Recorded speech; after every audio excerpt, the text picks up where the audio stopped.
The paper was warm when I pulled it from the safe, as if it had been breathing in there. Thick stock, cream-colored, the kind that doesn't bend unless it wants to. I remember thinking that detail mattered, though I couldn't explain why. My name sat on the bottom line in ink that looked exactly like mine on a good day. Confident, slightly rushed, familiar. I had no memory of signing it. The number printed above my name was calm, modest, almost considerate. It was the kind of debt that suggested responsibility, not danger. The kind that said, this is manageable, this is normal, this is how adults solve things quietly. I closed the safe and sat on the floor with my back against it, the metal cold through my shirt. The room smelled faintly of dust and lemon cleaner. Nothing about the moment felt dramatic enough to justify the way my heart was trying to escape my chest. I told myself there was a reasonable explanation. There always is, at first. That's the mercy of the early seconds. The mind offers soft landings before it starts taking things away. I folded the note once, then again. Each crease felt like a decision I had already made and couldn't undo. That was when I realized the safe hadn't protected anything. It had only been holding the lie in place. I met him during a season when stability felt like a luxury item, the kind of thing other people owned and displayed without thinking about it. I was tired in ways sleep didn't fix. Tired of spreadsheets that never balanced, of calls that always came a little too late in the day, of the quiet humiliation that comes with pretending things are fine.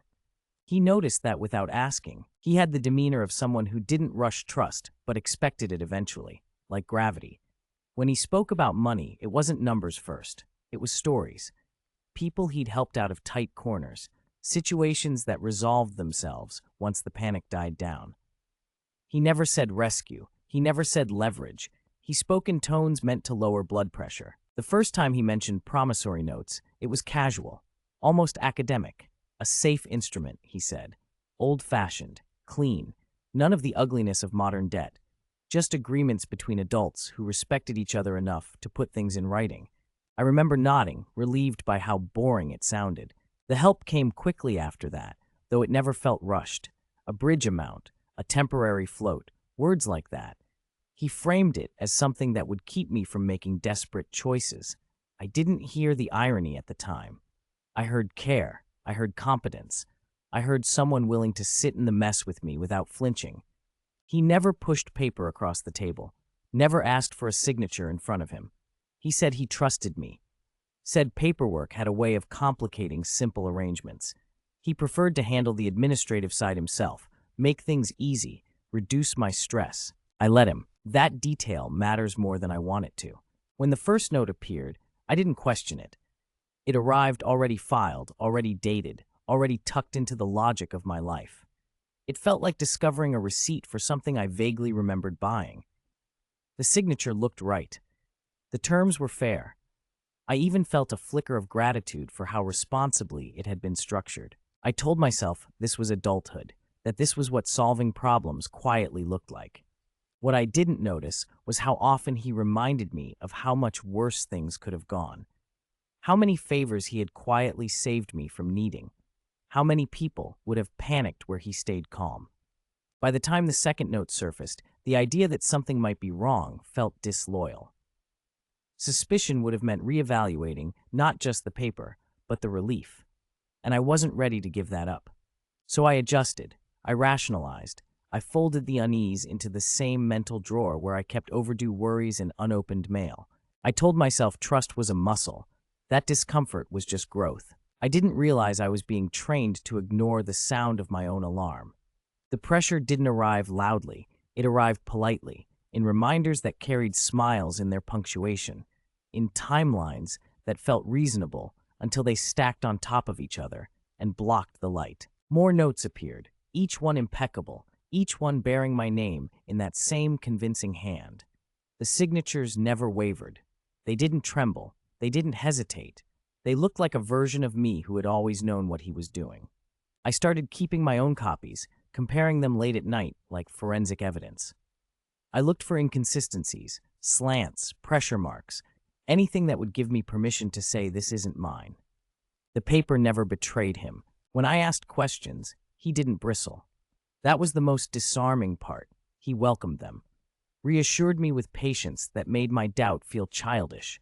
He spoke about legal frameworks, about safeguards, about how fortunate I was that everything had been documented so cleanly. Cleanly, that word stuck. I noticed how often my gratitude was being converted into obligation. How often relief came bundled with subtle reminders of what he had shielded me from. He never threatened. He never raised his voice. He simply allowed silence to do the work when I hesitated. The math started to feel heavier than the money. Every calculation carried an unspoken premise, that the notes were real because they had always been there, that my name belonged to them because it appeared so confidently at the bottom. I caught myself defending the situation to myself, rehearsing explanations I hadn't been asked to give. That was when the compression began. The sense that there was less air in the room than before, less room for doubt. One evening, I pulled every document from the safe and laid them across the table. I traced the signatures with my finger until my skin tingled. I tried to summon the memory of signing them, any memory at all. There was nothing. That absence should have been enough. Instead, it felt like an accusation. Against me. Against my own reliability. The idea that I could forget something this important felt more frightening than the idea that someone else had written my name for me. I began to wonder which explanation said worse things about me. The realization didn't arrive as a revelation. It crept in as a compromise, a quiet acceptance that whether I had signed or not no longer mattered. The notes existed. They had weight. They had consequences. Fighting them would mean dismantling the story that had kept me afloat. So I stopped digging. That choice tightened everything. I wasn't being held down. I was holding myself in place, afraid of what would happen if I stood up too fast. The truth landed sideways, as truths often do. Not as a confession, not as evidence slid across a table. It arrived as a stray detail that didn't know how to stay quiet. A clerk mentioned a filing discrepancy, an offhand comment about handwriting standards, a sentence that didn't mean anything until it meant everything. I went home and opened the safe again. This time, the paper felt colder. I saw it then, not in the ink, not in the curves of the letters, but in the consistency, the unnatural steadiness, the way every signature looked like the best version of me, preserved and repeated without fatigue. Forgery isn't sloppy. That's the lie people tell themselves. Good forgery is devotional. It studies you. It learns the way confidence feels in your wrist. It gives you back an idealized self and asks you to accept it. I understood all at once that I had accepted it eagerly. The injury wasn't the money. It was the way my consent had been simulated so perfectly that I adopted it as my own. I had paid, defended, and adjusted my life around decisions I never made, simply because they looked like decisions I would have made. And somewhere along the way, that became true. There was no dramatic confrontation, no collapse that anyone else could witness. The damage lived entirely inside me, rearranging things quietly. Trust didn't disappear. It inverted.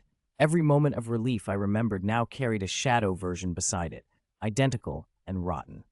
I could have exposed it, challenged it, burned everything down. I didn't. By the time I understood what had been taken, I was already using the structure to survive. Already complicit in maintaining the fiction, because dismantling it would have meant admitting how easily I had been guided into silence. The safe is still there. The notes are still inside it. My name is still written in that confident hand. Sometimes I catch myself thinking the signatures are better than mine ever were. That's the part that keeps me awake. Not that someone wrote my name without permission, but that I learned to live as if they had every right to.